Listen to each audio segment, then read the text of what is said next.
Hello once again everyone, Amadeus here with another informational video. This video is in response to a request made by Sooty Hobgoblin. He wants to know a little bit more about the economy in-game and what resources are important at which stages of the game. First, I am going to repeat my disclaimer. At this stage of the game, I do not wish to discuss specific builds and decision making, as there are a lot of variables involved in this. If you want to figure out what you need to do and when to do it, I highly suggest that you play 1v1 matches and watch the replays. If you win, watch to see what your opponent did to cost themselves the match. If you lose, determine what your opponent did to win. Okay, that's out of the way, let's get into the guide, starting with an overview of each resource, its general uses and importance. Then we will go over a few faction specifics.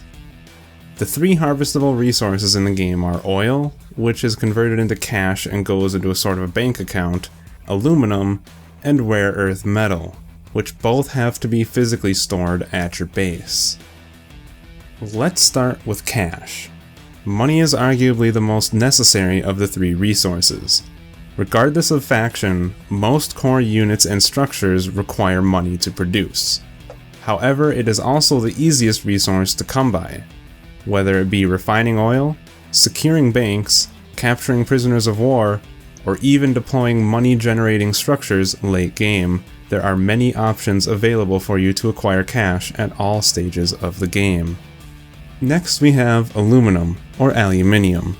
I personally don't care how you say it, because either way, we all know what you're referring to.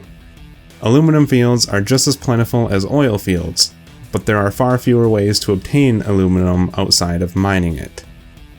The US Army can obtain extra aluminum by exchanging captured enemy prisoners of war for lump sums of it. The Chimera cannot exchange prisoners of war for aluminum, but for a hefty sum of cash they can deploy structures which will generate aluminum over time. Aluminum is generally used for tech upgrades and specialty or support units, but it really does depend on the faction you are playing. It is, however, rare for something to cost only aluminum. Generally, cash will be a part of the cost as well. The US Army is more dependent on cash than aluminum and can therefore get by with less of it. Most of their units cost cash only, and when aluminum is required, it's a small amount compared to the cash cost. Chimera, on the other hand, has a pretty equal reliance on both cash and aluminum, and benefits from a balance between the two. Many Chimera units cost cash as well, but the balance comes in when you need to expand your base. Many of the core structures and tech advancements for Chimera require large sums of aluminum and sometimes cost only aluminum. Finally, we have rare earth metals. As the name suggests, this resource is the most scarcely available on map and is commonly located far from your starting position. This resource cannot be harvested until the very late stages of your tech advancement, and therefore can be considered less important than the others in the early to mid stages of the game.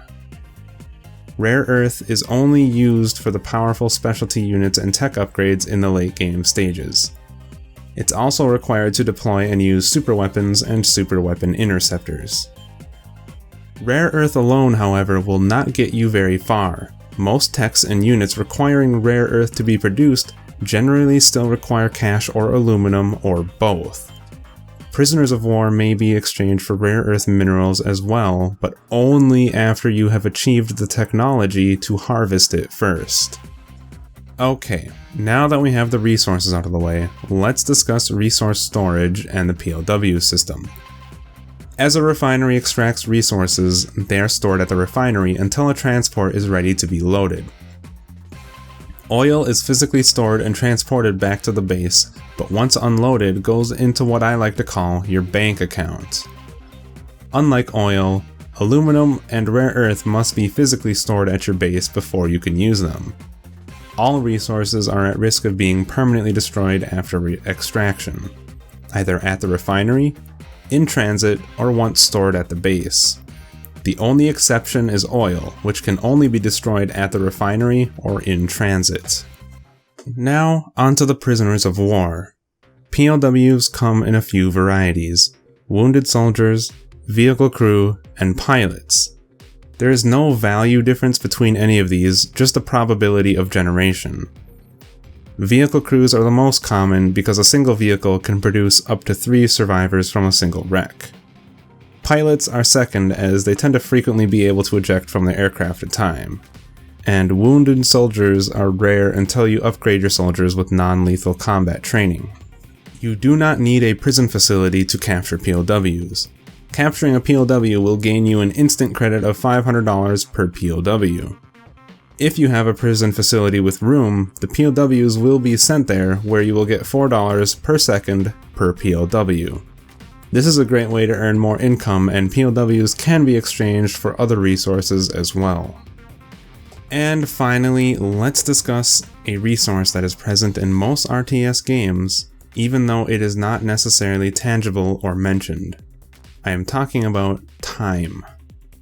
All units, structures, texts in the game may have different costs and different resource requirements, but the one thing they all have in common is they all take time to produce. If your production queues are being maxed out and your resources are continuing to accumulate, it's probably time to build more production facilities. This may seem straightforward, but I notice a lot of people don't do this. Resources do you absolutely no good sitting in storage or in the bank. You cannot win by bribing your opponent. I have gone up to 6 or more barracks and 4 vehicle bays in matches and still not been able to spend my income. Ultimately, if you have the income for it, there is no limit for expansion. And with that, we will conclude this guide. I hope this answers any questions there were about the economy system in general. Again, I'm not going to go into specifics, and I'm not going to go into build orders just yet. The game is still way too early, and we don't even have the cartel yet. Anyways, I hope that you learned something from this video.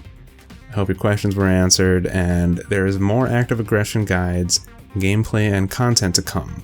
So please feel free to subscribe to the channel to keep up with all the updates. Again, my name is Amadeus. I want to thank you all for watching this, and I will see you next time.